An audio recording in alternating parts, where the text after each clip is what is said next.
ஒரு காட்டுல ஒரு குட்டியான அம்மா கூட சந்தோஷமா சுத்தி இருந்துச்சா. സന്തോഷമാ.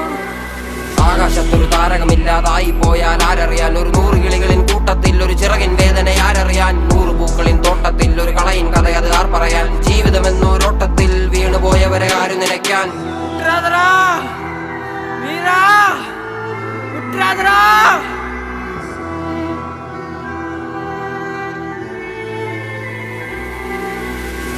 എന്നെ അറുക്കും മഴുവേന്തും ഉടലിനും ഇതേ തണൽ വിരിക്കും. കനിയൂട്ടി പശിയടക്കും എന്നെ എരിക്കാൻ കൊളുത്തി വിട്ട തീയിൽ ഞാൻ വിളക്ക് മരം പോലെ പല യാനത്തിനും കര